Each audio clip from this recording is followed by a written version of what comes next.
Autossabotagem. O que vem a ser autossabotagem? As pessoas têm uma ideia errônea de que a autossabotagem é a pessoa se privar da sua satisfação, se privar da sua realização, como se fosse algo por maldade, né?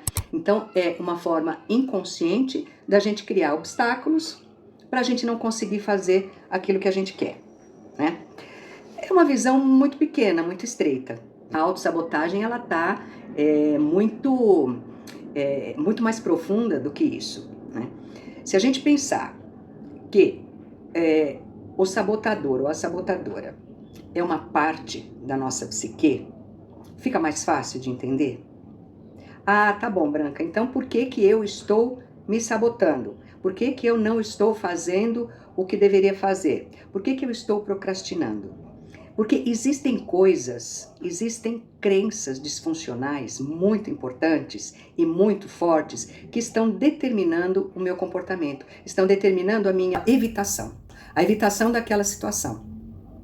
Então, na verdade, nós temos que mudar a definição do sabotador e entender que é uma parte nossa extremamente autoprotetiva. Nós, ao longo da nossa vida e da nossa história, né, a gente chegou a ser o que é hoje por conta da nossa história, do nosso passado e das relações anteriores. A gente foi tendo experiências, foi tendo reações, foi tendo respostas emocionais, e aí a gente foi criando ideias, formas de julgamento, formas de pensar, que é o que a gente fala de crenças, né? Que muitas vezes, a maior parte, são crenças limitantes. Que na verdade essas crenças limitantes são crenças autoprotetivas. Então, ao longo da vida, a gente vai criando essas histórias. E talvez em algum momento ela tenha dado certo. Só que não dá para padronizar. Nós não podemos, ao longo da vida, ir repetindo situações ou formas de resolver situações muito antigas. Porque a gente vai mudando, a gente vai evoluindo. Mas a gente cria mecanismos de autoproteção. Então, se você for avaliar o que te motiva a sabotar uma situação, você vai ver lá no fundo que é a evitação de um sofrimento maior. Ah, Branca, mas eu sofro do jeito que eu tô agora. Sim, eu sei. Se você colocar dentro da realidade, você vai ver que se você terminar o trabalho, por exemplo, vai ser menos sofrido. Só que nós estamos falando de ideias pré-concebidas muito antigas, que o nosso cérebro ainda não reprocessou. Ele está lá atrás. Então ele realmente acredita que você vai sofrer se você entregar esse trabalho e alguém te criticar. Ele acredita nisso. Então ele vai fazer você procrastinar, você vai ter comportamentos para evitar, você vai dormir, você vai fazer um monte de coisa. E você não vai entregar. Por quê? Não entregando, igual não sofro. É uma equação. Se eu não passo pela situação, eu não sofro. Só que quando você traz para a luz da realidade, para o aqui e agora, você percebe que não, que o preço às vezes é muito mais caro. Que não entregar, por exemplo, um trabalho pode ser tua demissão. Mas esta parte arcaica do nosso cérebro, ela não está dentro da equação dela. Então, na verdade, o autossabotador é uma parte minha que me protege da dor. Simples assim. Ele não é ruim. Ele só quer evitar a dor. Um exercício que a gente pode fazer é a gente personificar. Vamos tirar como se fosse algo etéreo. Vamos personificar que a nossa parte sabotadora é mulher, é criança, é pequena. Vamos tirar do mental. Quando a gente para olhar para ela, sem a crítica, sem pré-concepção nenhuma, quando a gente para olhar para ela, a gente começa a se perguntar: para que você está fazendo isso? Do que você me protege? Veja, eu sempre falo para os meus pacientes, nunca o porquê. O porquê te leva para uma resposta intelectual. E não existe a resposta intelectual. A gente sempre faz alguma coisa em prol de outra, sempre tem uma motivação. Então, quando eu olho para essa minha parte, eu começo a ver para que você está fazendo isso, do que você está me protegendo. E aí é legal você escrever todas as situações, eu gosto muito do papel e do lápis, você escrever todas as situações que te levam. Ah, então eu tenho medo da crítica, eu tenho medo disso, eu tenho medo daquilo, não sei o quê. Olha e analisa amorosamente, de uma forma muito autocompassiva, analisa todas essas coisas. Não fica criticando que é besteira, que não tem nada a ver, que é bobo. Não, só olha, só analisa e veja como isso chega no teu corpo. Se chega numa angústia, se chega num medo. E aí começa a perceber, em todas essas situações que você procrastinou, quais são os padrões. Em geral, do que essa tua parte te protege.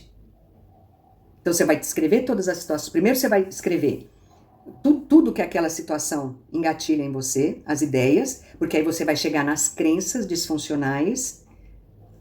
Você vai começar a perceber todas as situações onde você usou desse mecanismo da autossabotagem e depois você vai começar a perceber se existia um padrão. E aí você começa a ver que tem um denominador comum. E aí você conversa com essa parte e entende para que ela está fazendo isso. Ela não quer te prejudicar. Ela acha que está te ajudando. E aí é que entra a terapia, a psicoterapia, que é muito importante. Vocês têm muita receita de bolo aí, de como evitar a procrastinação, de como evitar a autossabotagem. Isso tudo é receita de bolo. Se desse certo, ninguém estaria passando por esse problema, porque é só pegar na internet que já tem as receitinhas lá. Aí entra a psicoterapia. Da onde que essas coisas iniciaram? Em que momento da tua vida, em que momento que a tua criança, que teu adolescente criou esse mecanismo e do quanto ele te protege. Então, à medida que você vai fazendo psicoterapia, você vai percebendo esses movimentos e você vai trazendo para a realidade. É como se você estivesse formatando o teu hardware.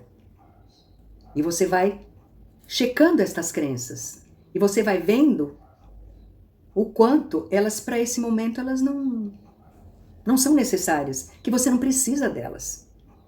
Então, quando você percebe que uma pessoa tem a tendência, né, para usar a autossabotagem, em geral são pessoas que têm uma autoestima muito rebaixada, que têm sempre um esquema de comparação com o outro é melhor, o que vem de fora é melhor, né? Tem uma estrutura muito rígida, que não consegue ver as coisas que faz, que conquistou, não consegue enxergar isso, porque está sempre olhando para aquilo que não fez. Ah, eu fiz isso, legal, parabéns, mas eu não fiz aquilo, né? E aí você passa a reproduzir isso.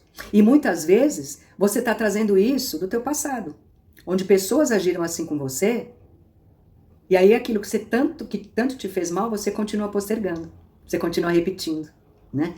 Então, é muito mais profundo se falar de autossabotagem, se falar de procrastinação, que é um dos movimentos que a gente usa bastante, né? Não, eu fico enrolando, eu não consigo fazer, eu faço. É muito mais profundo do que a gente pensa. Está muito ligado com a nossa história, com os nossos medos mais primários, com as nossas inseguranças mais primárias. E a gente tem que olhar para elas, tem que olhar de uma forma amorosa, para a gente poder não julgar, mas entender e mostrar para a parte que ela não precisa, que hoje você se banca, hoje você consegue fazer isso. Então, para começar mudar esta ideia de que o sabotador é algo ruim, vamos nos aliar ao nosso sabotador. Vamos agradecer a nossa parte sabotadora, que ela está ali tentando fazer por nós, mesmo que ela não esteja conseguindo fazer.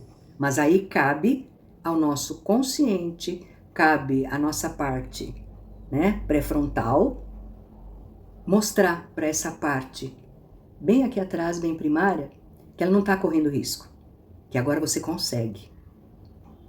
Então, vamos fazer as pazes com os nossos sabotadores, vamos deixar de ter esse estigma negativo e vamos usá-lo a nosso favor. Se ele está aparecendo, é porque ele precisa ser olhado. E para ser olhado, a gente tira daqui de dentro, materializa de alguma forma, pode ser uma figura, pode ser um desenho, a gente tira e olha amorosamente para ele e vê. O que você quer me dizer? Do que estamos tendo medo? E aí a resposta vem, porque a resposta está em você. E é óbvio que na psicoterapia essas situações vão ficar muito evidentes e vão sim ter uma forma bem eficaz de ser trabalhada, tá bom? Se tiverem dúvidas, se concordam, não concordam, deixe uma mensagem aí e vamos continuar refletindo sobre a nossa vida psique, tá bom? Um grande abraço para vocês, muita saúde e muito carinho.